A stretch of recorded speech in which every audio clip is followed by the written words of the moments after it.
Inkuru irasa nigana kuvuga ko M23 yamaze gufata Kivu y'Amajyepfo nk'uko bimwe mu bitangazamakuru byatangiye kubigarukaho guhera mu masaha y'ijoro. Iki kikaba ari igice cyaba cyiyongereye kuri Kivu y'Amajyaruguru imaze iminsi mu maboko y'uyu mutwe, aho umutekano watangiye kugaruka n'ibikorwa birimo amashuri byatangiye gufungura. Mutwemerere tubagezeho uko ibintu byifashe muri aka kanya. Joseph Kabila yatunzwe urutoki M23 ikongera gutera indi ntambwe ikomeye, u Rwanda rukagaragaza ko nta nyungu rufite mu guheka Kongo Kinshasa ku mugongo. Nyuma y'iminsi mike bagaragaza ko ubuzima bw'abaturage muri Kivu y'Amajyepfo bukomeje kujya mu bibazo, aho bumvikanye bavuga ko mu by'ukuri FARDC ndetse n'imitwe ikomeje kwishyigikira mu FDLR ikomeje guhungabanya umutekano ndetse no kwibasira abaturage bo muri Kivu y'Amajyepfo. Ubu bamaze gufata ikibuga cy'indege cya Kavumu, batangaza ko rwose ari mu rwego rwo gukomeza kurengera ubuzima bw'abasivile, kuko iki kibuga cy'indege cyifashishwaga mu bikorwa bibangamira abasivile. Ibi bibaye nyuma gato y'uko M23 yari yatangaje ko ingabo za FARDC zarashe ibisasu zifashishije indege yo mu bwoko bwa Sukhoi bigahitana abarenga 10. Ibi kandi izi ngabo zakomeje kumvikana zivuga ko zizagera Kinshasa, umugambi bigaragara ko ukiri wa wundi. Ubwo ibi byabaga, imodoka za gisirikare nyinshi ziganjemo iz'abasirikare b'Abarundi bagiye gutanga umusada kuri Kisekedi zagaragaye ziruka bisa nkaho zihunze urugamba mu bice bitandukanye byegereye ikibuga cy'indege cya Kavumu.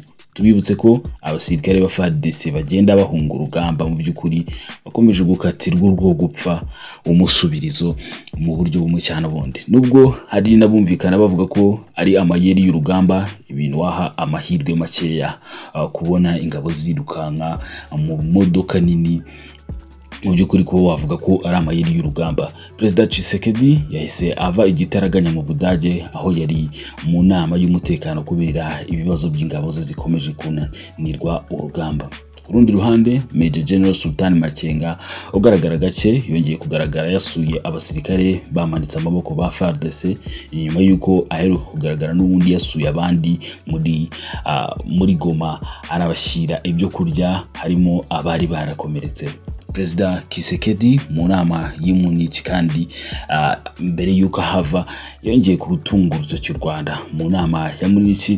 Ibi bintu ariko bamwe bafashe nkaho uyu mugabo noneho atangiye kuvangirwa, kuko yavuze ko nubwo u Rwanda rufasha M23 ariko ibiba byose ari Joseph Kabila wayoboye RDC imyaka 18 bakaza guhererekanya ubutegetsi mu mahoro, ari we muterankunga mukuru w'ibikorwa byose by'umutekano muke ukomeje kuba mu burasirazuba bwa Kongo. Avuga ko rwose ari we komanda wa M23. Ku ngingo yo gukomeza gushinja u Rwanda gutera Kongo, Minisitiri w'Ingabo w'u Rwanda wari uri mu nama ya Munich y'umutekano, Juvenal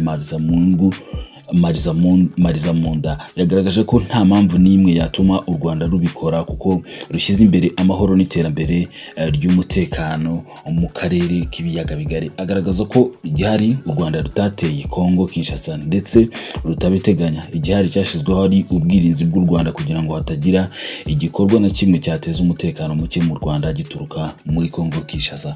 Perezida Kagame witabiriye inama y'abakuru b'ibihugu bigize Afrika yunze ubumwe nawe yagaragaje ko rwose abantu bakomeza gushinja u Rwanda ibidahari ku bw'inyungu zabo. Mu buryo bwe, Perezida Kagame yagize ati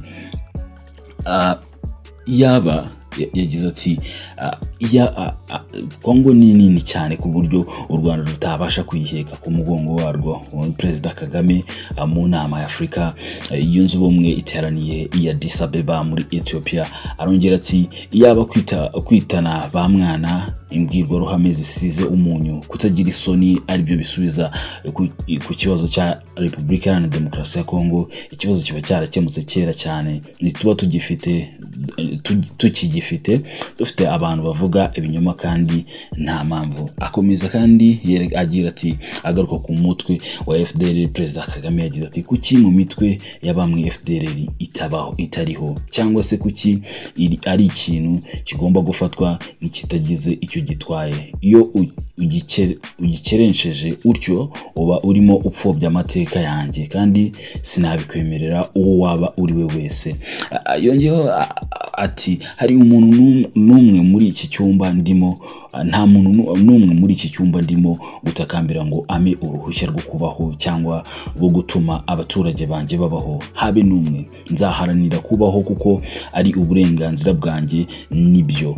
Ati bityo rero iyo numva abantu bavuga ibi bintu, none se ni ryari Kongo izabona ko ibibazo ari ibyayo bwite? Ni gute Kongo itekereza ko ibibazo byayo byose bituruka hanze yayo, dore ko ari nabyo bituma ishakira ibisubizo hanze yayo? U Rwanda ntaho ruhuriye n'ibibazo bya Kongo, twifitiye ibyacu bibazo duhanganye nabyo. Kongo ni nini cyane ku buryo u Rwanda rutabasha kwiheka ku mugongo warwo. Ati nk'uko mbibabwira, turi igihugu gito cyane, turakennye, ariko iyo ari ikibazo kireba uburenganzira bwacu bwo kubaho nimukibeshye. Nta muntu ndimo gutakambira, nta n'umwe nzatakambira. Ni Perezida Kagame rwose mu nama ya Afurika yunze ubumwe agaragaza ko FDLR abantu bakomeza gukerensa biganisha ku gupfobya amateka y'igihugu cy'u Rwanda, gupfobya amateka ya Jenoside yakorewe Abatutsi. Bikomeje kuba byose kandi bikomeje kugenderamo ubuzima bw'abasivile, aho M23 ishinja Kinshasa kubigiramo uruhare. Ibintu bigenda binigaragaza mu mbwirwaruhame z'urwango zikomeje gutangwa zibasira abavuga ururimi rw'Ikinyarwanda, by'umwihariko bo mu bwoko bw'Abatutsi, aho abayobozi ndetse n'abandi bantu bagenda bagaragara batanga intwaro bavuga ko bakwiriye kwivuna umwanzi icyaba cyari cyo cyose. Mu by'ukuri ni ibintu umuntu yavuga ko hari ibintu bikomeje kuzamura urwango. Mbwirwaruhame zigaragaza ko rwose hari abaturage abanyekongo b'Abanyarwanda bakwiye gutaha iwabo, bitaba ibyo bakazabibafashamo. Ni ibintu wavuga ko biganisha ku kuba rwose hatageze igikorwa se cyangwa ngo hagire uwitanga arinda aba bantu umunsi ku wundi bazakomeza kugenda bicwa, dore ko hari abagenda bicwa iyicarubozo mu nguni zitandukanye za Kivu y'Amajyepfo, ikomeje kugenda yototerwa n'intambara mu buryo bumwe cyangwa se n'ubundi. Wavuga uti se gufata ikibuga cya Kavumu kuri M23 bivuze iki? Bivuze ikintu gikomeye cyane kuko intwaro bahakuye zonyine nk'uko bigaragara mu mashusho agiye atandukanye bigaragaza ko ari intwaro zakomeza n'ubundi kubafasha mu rugamba bakomeje kurwanamo na FARDC ndetse n'imitwe ikomeje kuyishyigikira. Hari kandi icyo umuntu ashobora kuba yakibaza ati se Joseph Kabila uyoboye Repubulika ya Demokarasi ya Kongo imyaka igera muri 18, uyu munsi akaba ari gushinjwa na Perezida Tshisekedi yuko ari we uri inyuma y'ibiri kuba byose mu burasirazuba bwa Kongo, byo biraza gusa gucura iki, birarangira bite, harabiki? Dore ko ari umukomando rwose, ni umukomando ukomeye cyane, ni umugabo utinyitse mu gihugu cya Repubulika ya Demokarasi ya Kongo. Ariko umuntu yakibaza ati se kuki Perezida Tshisekedi noneho yongeye kumugarura mu majwi, yongeye kugarura Joseph Kabila mu majwi?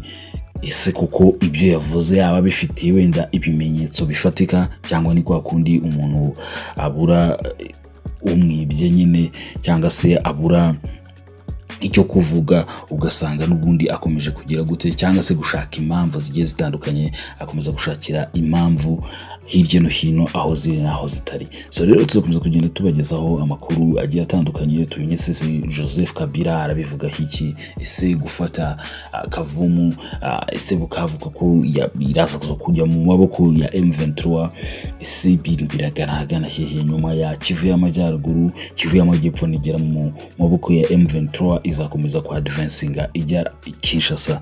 Ibintu si mu burasirazuba bwa Kongo Tshisekedi avuga ko rwose mu by'ukuri adashobora na rimwe kuzigera aganira na M23 nubwo yabisabwe n'abakuru b'ibihugu bya South African Development Community ndetse n'abakuru b'ibihugu ba East African Community mu nama iheruka kubera Dar es Salaam, yuko akwiriye kuganira na M23, ariko akavuga ko mu by'ukuri adashobora kuzigera akora ikosa nk'iryo ngiryo. Agaragaza ko iyi M23 yakoze ibikorwa bitandukanye birimo iby'intambara, kwica abantu, gufata ku ngufu n'ibindi bigiye bitandukanye, bityo bigira umutwe w'iterabwoba badashobora kuba yazigera na rimwe aganira nabo. Ni igihugu kandi gikomeje kwakira ubufasha butandukanye bw'abarwanyi, n'ubwo ari abarwanyi barwana babona rukomeye bakagira gute bakaba bahunga. So rero reka tubifuriza gukomeza guhirwa, kugira ishya n'ihirwe mu byo muri gukora, tuzakomeza kugenda tubagezaho amakuru agiye atandukanye, kandi abakomeje kugira ibibazo ndetse ibibazo bitandukanye birimo n'ubuhunzi muri Kivu y'Amajyepfo n'Amajyaruguru dukomeze kubihanganisha. So murakoze cyane, turabakunda.